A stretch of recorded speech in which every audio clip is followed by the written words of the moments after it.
أنفسنا ومن سيئات أعمالنا من يهده الله فلا مضل له ومن يضلل فلا هادي له ونشهد أن لا إله إلا الله وحده لا شريك له ونشهد أن محمدًا عبده ورسوله أما بعد فأعوذ بالله من الشيطان الرجيم بسم الله الرحمن الرحيم والنجم إذا هوى صدق الله مولانا العلي العظيم إن الله وملائكته يصلون على النبي يا أيها الذين آمنوا صلوا عليه وسلموا تسليما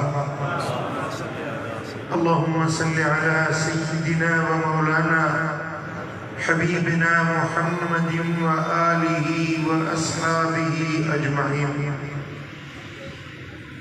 اسٹیج پر جلوگر ہمارے عقائد کے محافظ، ہمارے ایمانوں کے محافظ علماء کرام، مشائخ اعظام اور میرے پیارے دوستوں، بھائیوں، اللہ کے مقدس کلام سے نجم سورت کے آغاز والی ایک آیت اس ناچیز نے آپ کے سامنے تلاوت کی ہے، جس آیت کریمہ کے اندر رب کائنات نے میرے حبیب کے معراج پاک کا ذکر فرمایا. چونکہ معراج کا سفر سرور عالم کے معجزات میں سے ایک لازوال اور بے مثال معجزہ ہے. معراج معجزہ ہے تو اس کے بیان کے لیے جو الفاظ چنے گئے ہیں وہ الفاظ بھی معجزانہ. ویسے تو پورا ہی قرآن معجزہ ہے، قرآن کی ہر سورت معجزہ ہے، ہر آیت معجزہ ہے، بلکہ ہر حرف معجزہ ہے. لیکن سفر معراج کے لیے رب کائنات نے جن الفاظ کا چناؤ کیا وہ الفاظ بھی معجزہ ہے. رب کائنات نے فرمایا والنجم، ستارے کی قسم، اذا ہوا، جب وہ نیچے اترا. یہ ایک معنی ہے. جو لفظ ہوا ہے اس کی دو مصادر ہیں، حویٌ بھی ہے اور حویٌ بھی ہے، حویٌ بھی ہے. تو ایک مصدر سے معنی نکلتا ہے اوپر جانا اور دوسری مصدر سے معنی نکلتا ہے نیچے آنا. چونکہ میرے آقا معراج پر گئے بھی اور واپس بھی آئے تو اسی ایک لفظ کا اللہ نے ایسا چناؤ کیا کہ جن الفاظ میں سرکار کے جانے کا بھی ذکر ہے اور واپس آنے کا. والنجم، ستارے کی قسم. اب یہ ستارہ کون ہے؟ کیا چیز ہے یہ ستارہ؟ حضرت امام جعفر صادق رضی اللہ تعالی عنہ فرماتے ہیں النجم هو محمد صلی اللہ علیہ وسلم اذا اسرا بالمعراج. اس نجم سے مراد میرے آقا ہے، حضرت محمد مصطفیٰ ہیں. اور اس کا ہوا، اس کا اوپر جانا، اس کا نیچے آنا، اس سے مقصد ہے معراج کی طرف جانا اور معراج کر کے لوٹ کر. والنجم، ستارے کی قسم. اب میرے آقا کو رب ذوالجلال نے ستارے سے، ستارے کے نام سے موسوم فرمایا. اب ذہن میں خیال آ سکتا ہے کہ چاند کہاں ہوتا، سورج کہاں ہوتا، ستارہ تو چھوٹا ہے، ستارہ کیوں کہا گیا؟ میرے دوستو اس میں بھی ایک راز ہے. دیکھیں ستارہ اس لیے کہا، چاند نہیں کہا.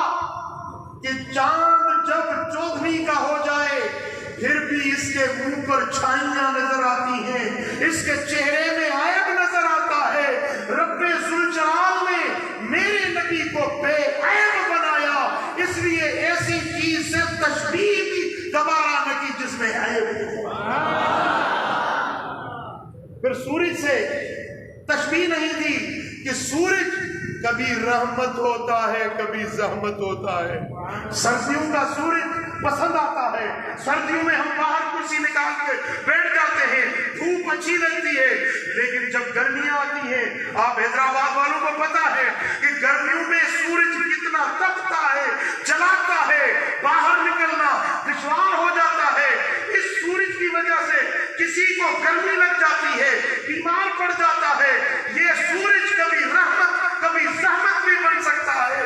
میرے آقا سرتاپا رحمت ہی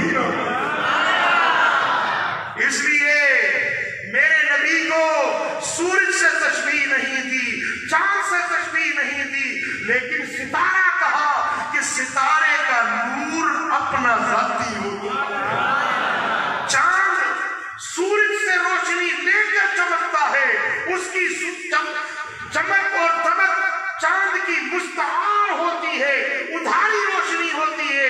اگر بیچ میں زمین آ جائے تو چاند کو گرہن لگ جاتا ہے، وہ چاند کی روشنی ختم ہو جاتی ہے۔ میرے دوستو، میرے آقا کو چاند سے تشبیہ نہ دی کہ میرے آقا خود ہی نور والے۔ چاند سے تشبیہ دینا یہ کوئی انصاف ہے، چاند سے تشبیہ دینا یہ کوئی انصاف ہے، اس کے منہ پر چھائیاں آقا کا چہرہ صاف ہے۔ سبحان اللہ۔ دیکھیں میرے نبی کو رب ذوالجلال نے النجم کہا۔ نجم عربی میں کثیر المعانی لفظ ہے، اس کی کئی معنی ہیں۔ نجم ایک تو ستارہ ہے جو معروف معنی ہے ستارے کی، لیکن ایک دوسری معنی بھی نجم کی آتی ہے، کسی چیز کی جڑ، کسی چیز کی اصل، کسی چیز کی بنیاد، اس کو کہتے ہیں نجم۔ مثلا کسی حدیث کا کوئی جڑ بنیاد نہ ہو، سند کبھی نہ ہو، تو محدثین کہتے ہیں حاضر حدیث لا نجم لہو، یہ ایسی حدیث ہے جس کی کوئی سند نہیں ہے۔ تو سند ہونا، جڑ ہونا، بنیاد ہونا، اس کو کہتے ہیں نجم۔ میرے آقا کو نجم اس لیے کہا کہ اس کائنات کی اصل اور جڑ اور بنیاد ہے تو مدینے والے آقا۔ حدیث پاک میں آتا ہے سرور عالم صلی اللہ علیہ وسلم سے حضرت جابر رضی اللہ تعالیٰ عنہ عرض کرنے لگے، مصنف عبد الرزاق میں حدیث ہے، حضرت جابر عرض کرنے لگے یا رسول اللہ، اللہ تعالیٰ نے جب یہ کائنات پیدا فرمائی تو سب سے پہلے اللہ تعالیٰ نے کس چیز کو پیدا کیا؟ میرے آقا نے فرمایا کہ اے جابر، اللہ نے سب سے پہلے تیرے نبی کے نور کو اپنے نور سے پیدا کیا، پھر اسی نور سے زمین پیدا ہوئی، آسمان پیدا ہوئے، سورج، ستارے، شلک، غرب، فلک، عرش، کرسی، جو کچھ پیدا ہوا اس نور سے پیدا ہوا۔ جو بنیاد، جو اصل، جو جڑ ہے وہ نور محمدی ہے۔ تو اس اصل کو نجم کہتے ہیں، اس لیے رب کائنات نے فرمایا وَالنَّجْمِ، میرے محبوب تیری قسم کہ تو ہر چیز کی اصل، جڑ اور بنیاد ہے۔ اب دیکھیں یہ تو حدیث ہے نا کہ حضور نے فرمایا کہ اللہ تعالیٰ نے اول ما خلق اللہ نوری، رب ذوالجلال نے سب سے پہلے میرے نور کو پیدا کیا۔ یہ تخلیق اول، کائنات کی تخلیق اول حضور کا نور ہے، پھر اس نور سے کائنات کو ظہور دیا گیا۔ میرے دوستو، لیکن آج سائنس بڑی کھوجنائیں کر رہی ہے، اس دنیا کے بارے میں تحقیقات ہو رہی ہے کہ یہ دنیا پہلے کیا تھی، کس طرح دنیا وجود میں آئی، دنیا کی اصل کیا تھی، بنیاد کیا تھا، یہ کائنات، یہ یونیورس کیسے پیدا ہوئی۔ تو ناسا کا جو خلائی ادارہ ہے امریکہ کا، ان کے سائنسدان کہتے ہیں کہ یہ دنیا primary This world was single unit of lights. یہ دنیا ابتدائی طور پہ سب سے پہلے یہ دنیا بنیادی طور پر ایک چمکتا ہوا روشنیوں کا مجموعہ تھی، جس کو سائنس روشنیوں کا مجموعہ کہہ رہی ہے۔ پھر سائنسدان کہتے ہیں کہ اس روشنی کے اس مجموعے میں اچانک کوئی حادثہ ہوا، وہ پھٹ پڑا، اس میں سے پھر یہ کہکشائیں پیدا ہوئی، چاند پیدا ہوئے، یہ نیپچون، پلوٹو، یہ جتنی بھی مریخ، مشتری، یہ اس حادثے کے بعد پیدا ہوئے۔ اب یہ سائنس کہہ رہی ہے، ادھر میرے آقا فرما رہے ہیں سب سے اول اللہ نے میرے چمکتے ہوئے نور کو، یہ وہی نور ہے جس کو سائنس وہ سنگل یونٹ آف لائٹس کہہ رہی ہے، وہ یونٹ آف لائٹ نور محمدی ہے، جہاں سے پوری کائنات کو اللہ تعالیٰ نے پیدا کیا۔ اس لیے رب کائنات نے فرمایا والنجم، محبوب تیری قسم کہ تو ہر کائنات کی اصل ہے، بنیاد ہے۔ دیکھیں میرے نبی کو رب ذوالجلال نے اصل اور جڑ قرار دیا۔ دیکھیں جب کائنات اس کے بقیہ حصے ہیں، میں ایک مثال دے رہا ہوں، جس طرح درخت ہے، درخت کھڑا ہے، اس کا تنا ہے، اس کی ڈالیاں ہیں، ٹہنیاں ہیں، پتے ہیں، پھل ہیں، پھول ہیں، جو کچھ بھی ہے، لیکن یہ پورا درخت کھڑا ہے کس چیز پر؟ بولو جڑ پر۔ بولو کس چیز پہ کھڑا ہے؟ بھئی آپ میری زبان سمجھ رہے ہیں یا نہیں سمجھ رہے؟ بات سمجھ آ رہی ہے یا نہیں؟ کیونکہ میری زبان ہے سندھی، اس لیے پتہ نہیں میں آپ کو سمجھا پا رہا ہوں یا نہیں۔ اگر آپ سمجھ رہے ہیں تو مجھے کہیں سبحان اللہ، پتا تو چلے کہ میں زندہ لوگوں میں بیٹھا ہوں، پتا چلے کہ آپ میری بات کو سمجھ رہے ہیں۔ عزیزان گرامی دیکھیں درخت ہے نا، اس کا تنا نظر آ رہا ہے، اس کا ٹالیاں نظر آ رہی ہیں، پتے نظر آ رہے ہیں، ٹہنیاں نظر آ رہی ہیں، پھول نظر آ رہے ہیں، پھل نظر آ رہے ہیں، لیکن جو اصل ہے، جو جڑ ہے، وہ نہیں نظر۔ اب جو چیز نظر نہیں آتی نا، وہ لوگ بھولے ہوئے ہیں، کہتے ہیں اگر سرور عالم ہے تو دکھاؤ، حاضر ناظر ہے تو دکھاؤ، کہاں ہے؟ نظر نہیں آتے۔ میرے دوستو نظر آنا ضروری نہیں ہوتا کہ جو چیز دیکھو پھر مانو، ہزاروں چیزیں ایسی ہیں جو نظر نہیں آتی لیکن ماننی پڑتی ہے۔ درخت کھڑا ہے، یہ دلیل ہے کہ جڑ ہے، بنیاد موجود ہے، اگر جڑ نہ ہوتی تو درخت کا وجود نہیں ہوتا۔ اس کائنات کی جڑ مدینے والے آقا آج بھی حیات النبی ہے، موجود ہے، تبھی تو جہان جل رہا۔ نظر نہ آنا یہ دلیل نہیں۔ ایک کمیونسٹ تھا، ماسٹر صاحب کمیونسٹ، خدا کے وجود کا منکر، وہ لیکچر دے رہا تھا اسکول میں، چھوٹے چھوٹے بچوں کے ذہن خراب کر رہا تھا۔ وہ بولنے لگا بھئی یہ کیا ہے؟ بچے بولے یہ ٹیبل ہے۔ بھئی یہ کیا ہے؟ بولے کرسی ہے۔ بولے یہ کیا ہے؟ یہ قلم ہے۔ دیکھ رہے ہو؟ ہاں دیکھ رہے ہیں۔ یہ کیا ہے؟ بولا دیوار ہے۔ دیکھ رہے ہو؟ کہ ہاں دیکھ رہے ہیں۔ ایسے نام گنتا گیا، فلاں چیز دیکھ رہے ہو؟ بچوں نے کہا ہاں دیکھ رہے ہیں۔ مثلا یہ مائکرو فون ہے، دیکھ رہے ہو؟ دیکھ رہے ہیں۔ بولا اللہ دیکھ رہے ہو؟ بچوں نے کہا ہم تو نہیں دیکھ رہے۔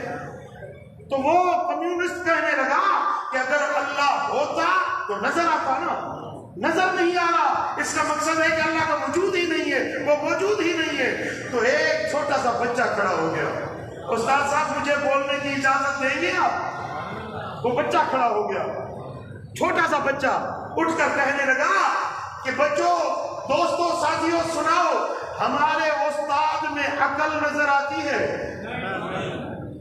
آپ کو عقل نظر آتی ہے ہمارے استاد میں؟ تو بچوں نے کہا ہمیں تو نظر نہیں آتی۔ تو اس بچے نے کہا اگر استاد میں عقل ہوتی تو نظر آتی نا۔ اب یہ خود دلیل بتا رہے ہیں، یہ خود ایک قانون بنا رہے ہیں، جو چیز ہوگی نظر آئے گی۔ میں پوچھتا ہوں استاد میں عقل ہے تو دکھائے۔ اگر استاد میں عقل ہے، نظر نہیں آ رہی، تو پھر بھی ماننا پڑ رہا ہے کہ عقل ہے۔ اگر عقل کو مانتے ہو تو مان لو کہ اللہ بھی ہے اور مدینے والے آقا بھی ہے۔ تمہیں نظر آئے یا نہ آئے، لیکن ماننا پڑے گا کہ کائنات جو چل رہی ہے، یہ چلنا، دنیا نظام کا چلنا، یہ دلیل ہے اس بات کی کہ سرور عالم آج بھی حیات النبی۔ دیکھیں، میں آپ کے سامنے بیٹھا ہوں، آپ مجھے دیکھ رہے، میں آنکھوں سے دیکھ بھی رہا ہوں، ہاتھ بھی اٹھا رہا ہوں، میرے ٹانگے پاؤں بھی کام کر رہے ہیں، چل بھی رہا ہوں، بول بھی رہا ہوں، سب کچھ آپ دیکھ رہے ہیں، لیکن میرے اندر ایک چیز ہے جو مجھے چلا رہی ہے، وہ ہے روح۔ کیا ہے؟ روح۔ کرم اللہ کے جسم کو آپ دیکھ رہے ہیں، لیکن آپ مجھے بتائیں میری روح نظر آ رہی ہے؟ جی سچ بتائیں، میری روح نظر آ رہی ہے؟ تو کیا میرے اندر روح ہے یا نہیں؟ مانتے ہو ہے یا نہیں؟ ہے نا، لیکن نظر نہیں آ رہی۔ جو اصل ہے وہ نظر آ رہی ہے۔ اب دیکھیں، یہ پنکھا چل رہا ہے، بجلی ہے تو چل رہا ہے نا، لیکن مزے کی بات ہے بجلی آپ نے دیکھی ہے بھائی، لال ہے، پیلی ہے، کالی ہے، سیاہ ہے، کیسی ہے بجلی؟ نظر آتی ہے آپ کو؟ جو چیز چلانے والی ہے وہ نظر نہیں آتی، جو چل رہی ہے وہ نظر آ رہی ہے۔ یہ دلیل نہیں کہ جو چلانے والی چیز ہے وہ نظر آئے۔ میرے دوستو، یہ کائنات جو چل رہی ہے میرے آقا کے صدقے چل رہی ہے۔ دنیا کا چلنا یہ دلیل ہے اس بات کی کہ آج بھی میرے آقا حیات النبی ہے، موجود ہے، کیونکہ وہی اصل ہے، وہی بنیاد ہے، وہی نجم ہے اس کائنات کی۔ سبحان اللہ۔ دیکھیں، روح ہے میرے اندر، روح ہے، آنکھیں دیکھ رہی ہے۔ اگر روح نکل جائے تو آنکھیں وہی ہیں لیکن نظر، اگر یہ آنکھیں کھلی ہیں، روح نکل جائے تو آنکھیں کھلی کی کھلی رہ جائے گی، وہ آنکھیں بند نہ ہو سکیں گی۔ یہ ہاتھ، اگر یہ 5 انگلیاں بند ہیں، روح نکل جائے تو یہ بند ہی رہے گی، کھلی ہیں تو کھلی رہے گی۔ آپ سمجھ رہے ہیں جی؟ کیونکہ یہ انگلیاں تو نظر آ رہی ہیں، لیکن اس کے اندر جو روح ہے، جو جان ہے، وہ نظر نہیں آ رہی۔ دیکھیں، اس کائنات کے روح مدینے والے آقا جب حضور معراج پر گئے، مکان کو چھوڑ کر لا مکان میں گئے، تو یوں سمجھو کہ روح نکل گئی، روح اوپر چلی گئی، تو کائنات کا نظام وہی کا وہی ٹھپ ہو کر رہ گیا۔ جیسے آنکھ کھلی ہے تو کھلی رہ گئی، بند ہے تو بند رہ گئی۔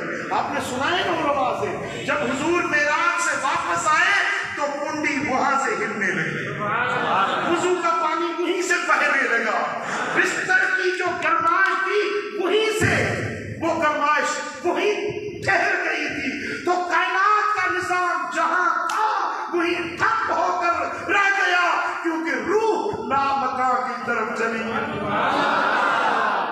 جب سرور عالم معراج کر کے واپس آ گئے تو روح آ گئی، تو تو جو چیز جسم جہاں رک گیا تھا وہاں سے شروع ہو گیا. ڈالیوں نے ہلنا شروع کر دیا, کنڈی نے ہلنا شروع کر دیا, کیونکہ روح واپس آ گئی.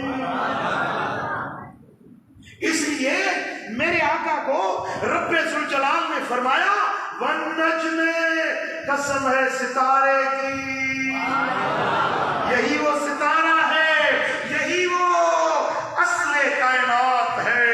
تو اصل وجود آمدی عزم خست دیگر ہر چیز موجود شد چیز دست.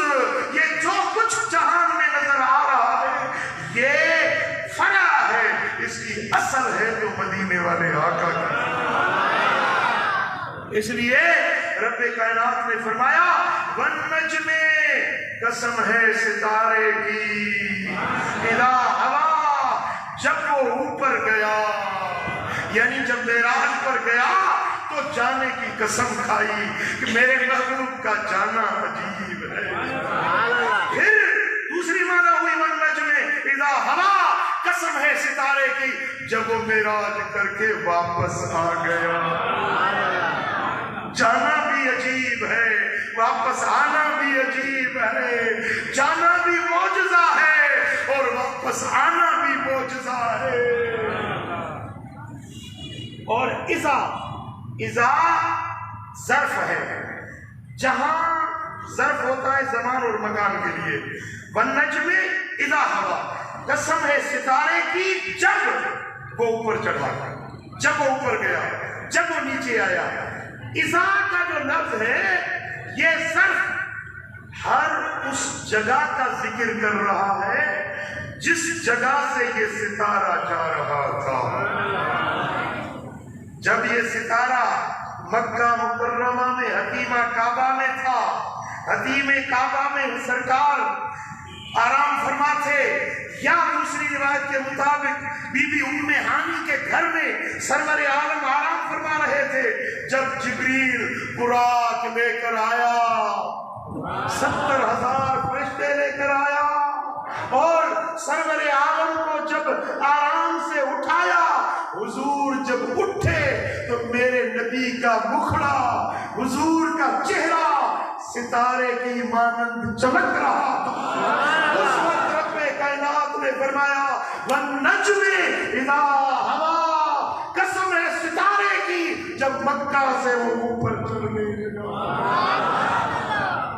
پھر جب مسجد اقصی میں آئے, کم و بیش 1.25 لاکھ انبیاء کرام میرے آقا کے دیدار کے لیے اکٹھے ہوئے, حضور کا جلوہ دیکھنے کے لیے, حضور کا مکھڑا تکنے کے لیے. انبیاء کرام نے اپنی مزاروں کو چھوڑا, حضور کے درشن کے لیے, دیدار کے لیے مسجد اقصی میں اکٹھے ہوئے. پھر حضور نے سب کو نماز پڑھائی. بولو حضور نے سب کو. اب صفوں میں آدم صفی اللہ بھی پیچھے تھے, نوح نجی اللہ پیچھے تھے, داؤد خلیفت اللہ پیچھے تھے, موسیٰ کلیم اللہ, عیسیٰ روح اللہ, اسماعیل ذبیح اللہ, یونس نبی اللہ, یوسف نبی اللہ, سارے انبیاء پیچھے ہیں. محراب میں مصلی پہ ایک ہی کھڑا ہوتا ہے جس کو کہتے ہیں امام. بولو اس کو کیا کہتے ہیں؟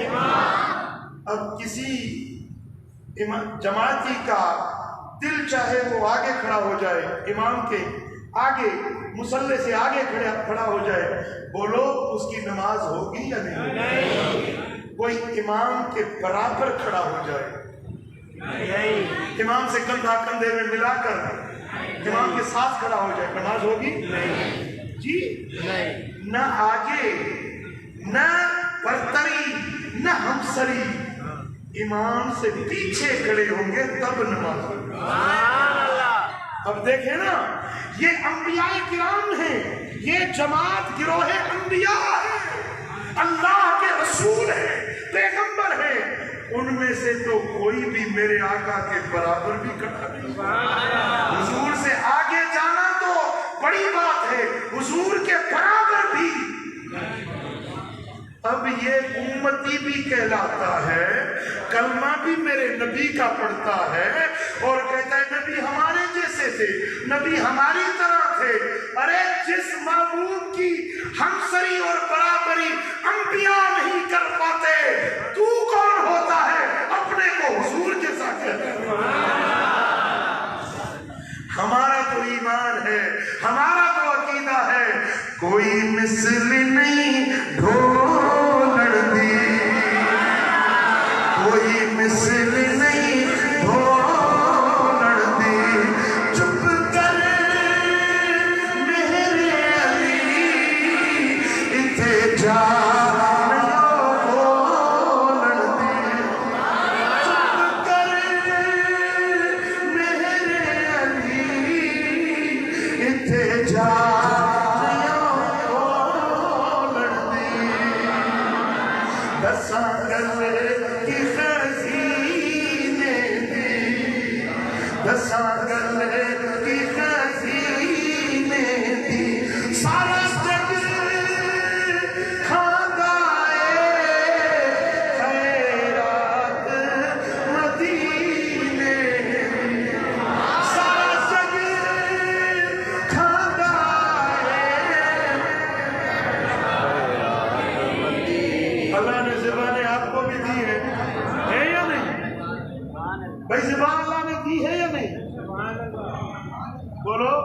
اگر اللہ نے زبان دی ہے تو مل کر پڑھے، ساری دنیا کھاتی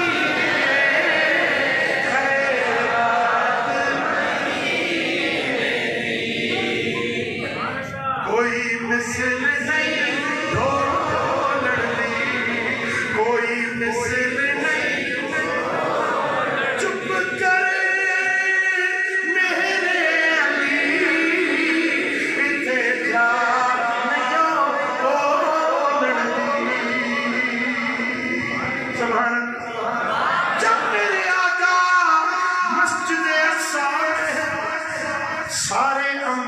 صفوں میں اور امامت کے مصلی پہ تیرے میرے نبی کھڑے۔ اب یہ شان ہے نا، یہ مقام ہے نا، یہ امامت ہے، یہ پیشوائی ہے، سارے انبیاء کے امام۔ جب سارے نبی مسجد اقصیٰ میں رہ گئے اور میرے نبی اوپر چلے، سارے نبی میں میرے نبی تو تھلے تھلے، میرے نبی دیا شانہ بلے بلے، بولو میرے نبی دیا، میرے آقا دیا شانہ۔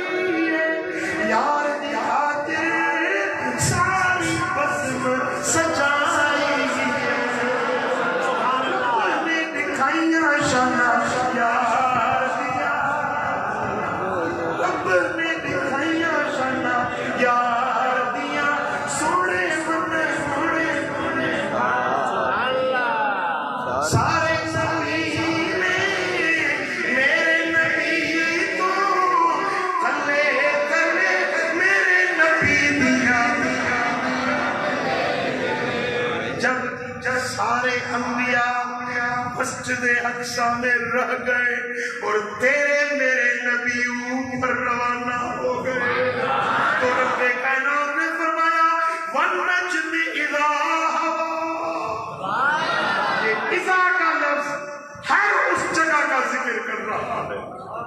پھر جب میرے آقا ساتوں آسمانوں کے اوپر سدرۃ المنتہا تک پہنچے،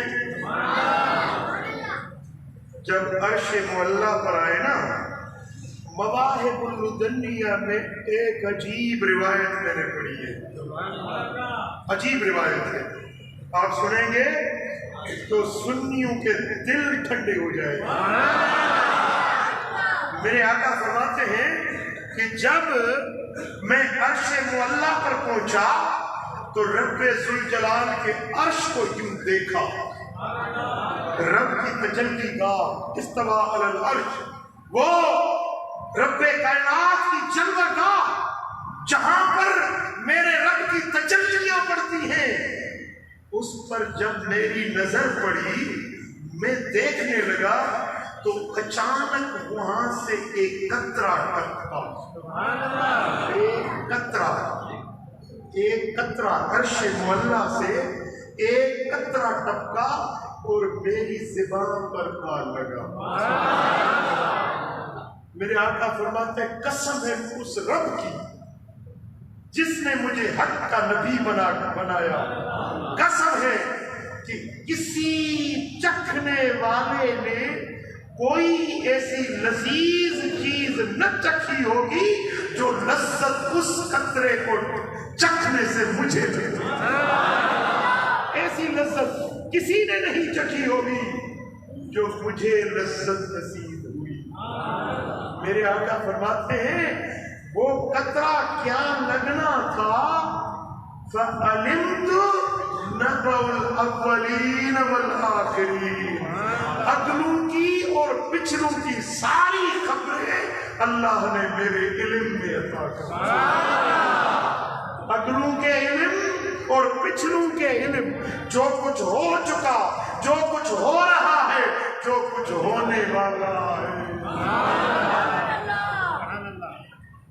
اب لوگ پوچھتے ہیں کہ حضور کی معراج منامی ہوئی یا جسمانی ہوئی یا روحانی ہوئی، خواب میں ہوئی یا یہ معراج جسمانی ہوئی؟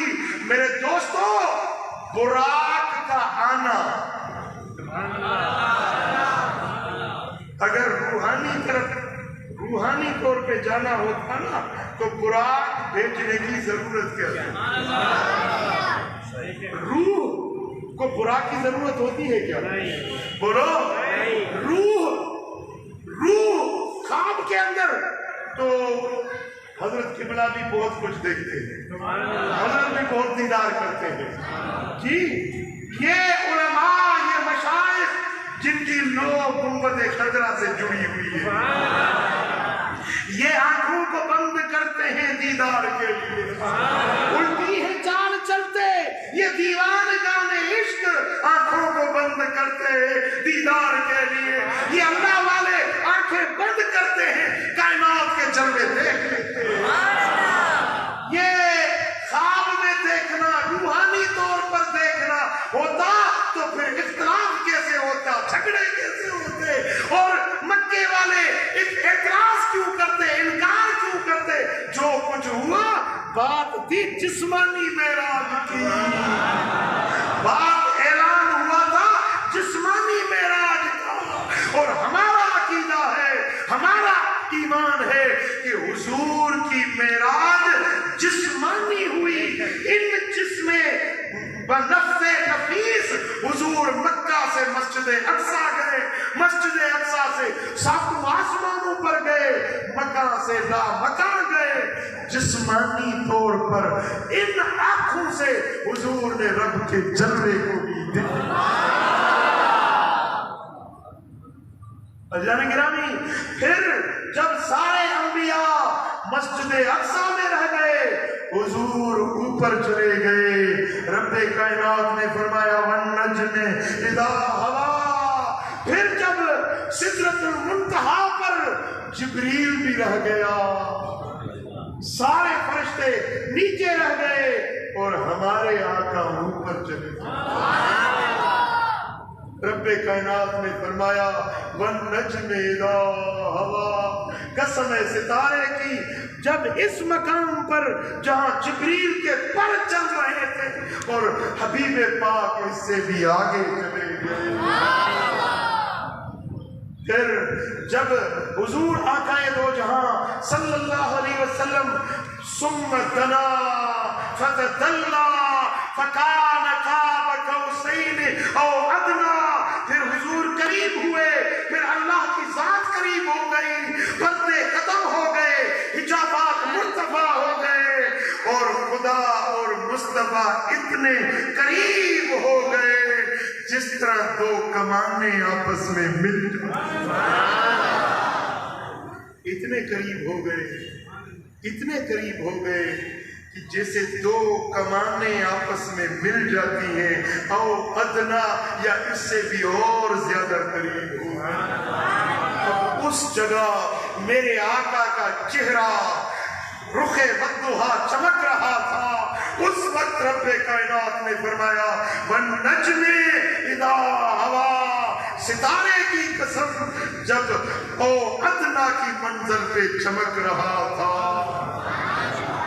پھر جب میرے نبی معراج کر کے واپس لوٹتے ہیں، جن جن مقامات سے حضور کا گزر ہوتا ہے، جن جگہوں سے میرے آقا کے قدم پاک لگتے جاتے ہیں، ہر اس جگہ کے لیے رب کائنات فرما رہے ہیں والنجم اذا ہوا، ستارے کی قسم جب وہ نیچے اترا، جب وہ نیچے آیا، حضور کے جانے کی بھی قسم، حضور کے واپس لوٹنے کی بھی قسم۔ اور یہ معراج کیوں ہوئی کہ میرے آقا کو رب ذوالجلال نے اپنی قدرت کی نشانیاں دکھائیں، مخفی اسرار دکھائے جو آج تک کسی کو نہ دکھائے گئے تھے۔ میرے آقا نے بنفس لفیظ ہر ان چیز کو ملاحظہ فرمایا، حتیٰ کہ جنت کو دیکھا۔ میرے آقا فرماتے جب جنت میں داخل ہو رہا تھا، جنت کے دروازے پہ لکھا میں نے دیکھا، جنت کے دروازے پہ لکھا ہوا تھا جو کسی کو خیرات دیتا ہے اس کو 10 گنا اجر ملتا ہے، جو کسی کو قرضہ دیتا ہے اس کو 18 گنا زیادہ اجر ملتا ہے۔ میں نے پوچھا جبریل یہ کیا معاملہ ہوا کہ قرضہ خیرات سے بھی زیادہ اجر لے گیا؟ جبریل عرض کرنے لگے یا رسول اللہ، خیرات اہل آدمی کے پاس بھی جاتی ہے اور جو حقدار نہیں اس کے پاس بھی چلی جاتی ہے، لیکن قرضہ صرف وہ لیتا ہے جو مستحق ہوتا ہے، مجبور ہوتا ہے۔ یہ جنت کے دروازے پہ لکھا تھا۔ اگر آپ خیرات کریں گے، مثلا آپ 10 روپے خیرات کرتے ہیں تو اس کے 10 گنا آپ کو اجر ملے گا۔ 10 کو 10 سے ضرب دیں، آپ 10 روپے خیرات کریں آپ کو اجر ملے گا 100 روپے کا، لیکن آپ 100 روپے کسی کو قرضے میں دیں آپ کو 1800 روپے کا اجر ملے گا۔ اور جتنے دنوں تک وہ قرضہ ہے اتنے دنوں تک روزانہ آپ کو 1800 روپے کے خیرات کا جو ثواب ملتا رہے گا۔ اب یہ نہ سوچنا کہ اگر قرضے کا اتنا اجر ہے تو پھر قرضہ دوں ہی نہیں، لوٹاؤں ہی نہیں، اس کو اجر ملتا رہے گا۔ جی اس کو تو اجر ملے گا، لیکن آپ نے جب قرضہ اٹھایا ہے نا، آپ کی ذمہ داری ہے قرضہ واپس کرو۔ میرے آقا نے فرمایا کہ قرضہ اللہ کا جھنڈا ہے، یہ بات قابل توجہ ہے، قرضہ اللہ کا جھنڈا ہے جس کو اللہ تعالیٰ ذلیل بنانا چاہتا ہے، دنیا میں خوار اور رسوا بنانا چاہتا ہے، اس کے کاندھے پر قرضے کا جھنڈا گاڑ دیا جاتا ہے۔ کسی کا قرضہ اٹھایا، قرضہ ادا نہیں کیا، وہ شخص جہاد میں چلا گیا، اللہ کی راہ میں جہاد کیا، جنگ کرتے، لڑائی کرتے، شہید ہو گیا، اللہ کے راہ میں جان قربان کر دی، لیکن جب قیامت کے دن اٹھے گا تو قرضہ اس کو کھینچے گا جہنم کی طرف، اور شہادت جہاد اس کو کھینچے گا جنت کی طرف۔ وہ قرضہ اس کو جنت کی طرف جانے نہیں دے گا اور شہادت اس کو دوزخ کی طرف جانے نہیں دے گی، وہ بیچ میں لٹکا رہے گا، لٹکا رہے گا۔ ہم میں سے بہت ہیں قرضے لیے ادا نہیں کرتے۔ دوستو بھائیو، جس کا بھی قرضہ ہے ادا کرنے کی کوشش کرو۔ میرے آقا نے فرمایا کہ جو بندہ عیالدار ہے، قرضہ اٹھاتا ہے مجبوری میں، لیکن اس کی نیت ہے میں قرضہ ادا کروں گا، تو رب کائنات فرماتے ہیں اس کا مجھ پر حق ہے، میں اس کی مدد کروں گا، اس کا قرضہ میں اتروا دوں گا۔ لیکن آپ کی نیت تو ہونا ادا کرنے کی، لیکن جو قرضہ کھا جائے، کسی کا قرضہ واپس نہ کرے، شہادت کی موت مر جائے، پھر بھی اس کو جنت نصیب نہیں ہوگی۔ اور کسی کو اگر آپ قرضہ دیتے ہیں تو قرض حسنہ دیا کریں، اس پر زیادہ لینا حرام ہے جس کو سود کہا جاتا ہے۔ میرے آقا نے فرمایا کہ شب معراج میں نے ایک جگہ ایک خون کی ندی دیکھی، خون، بدبودار گندا غلیظ خون ندی بہ رہی تھی۔ کوئی بندہ تھا جو اس میں ڈوب رہا تھا، اس خون میں ڈوب رہا تھا۔ وہ باہر نکلنے کی کوشش کرتا تو فرشتے کے ہاتھ میں بڑا پتھر ہے، وہ اس کے سر میں دے مارتا ہے، وہ پھر ڈوب جاتا ہے۔ پھر باہر نکلنے کی کوشش کرتا ہے، پھر اس کو فرشتہ پتھر سر میں دے مارتا ہے، وہ پھر ڈوب جاتا ہے۔ میں نے پوچھا جبریل یہ کون بندہ ہے؟ عرض کی یا رسول اللہ یہ وہ بندہ ہے جو سود کھانے والا تھا،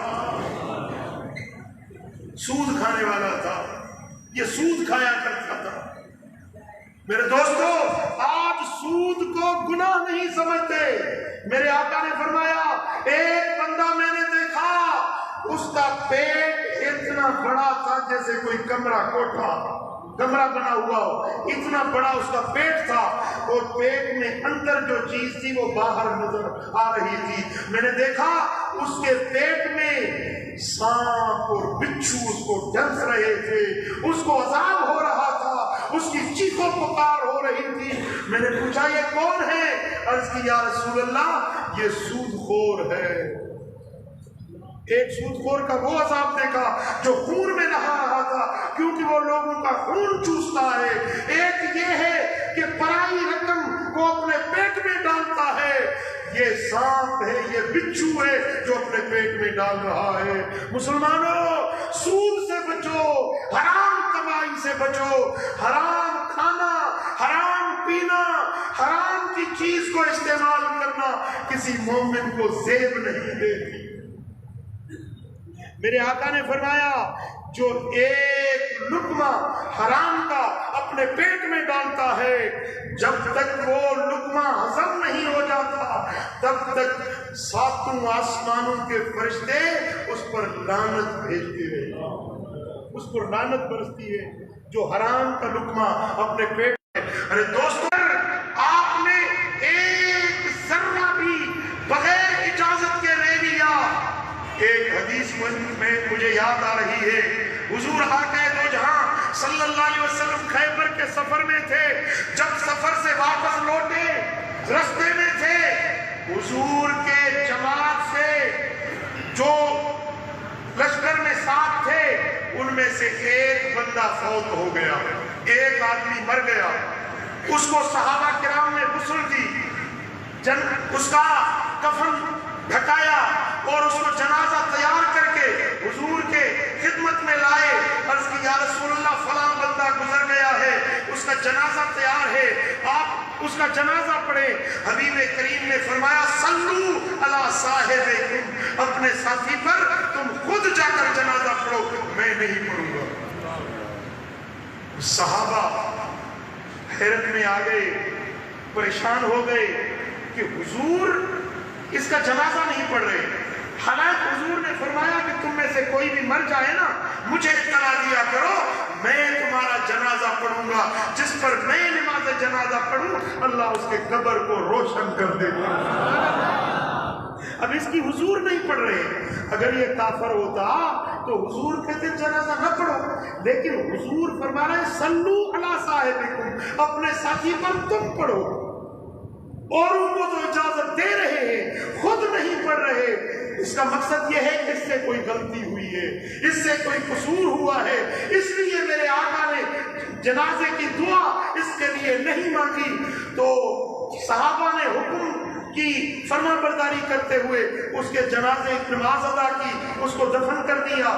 پھر پوچھا یا رسول اللہ آپ نے کیوں اس کی نماز جنازہ نہیں پڑھائی؟ میرے آقا نے فرمایا اس نے اس شخص نے خیبر کے یہودیوں کا جو مال غنیمت تھا اس میں سے ایک رسی اس نے چرا لی تھی. رسی، ایک رسی اس نے چرا لی تھی.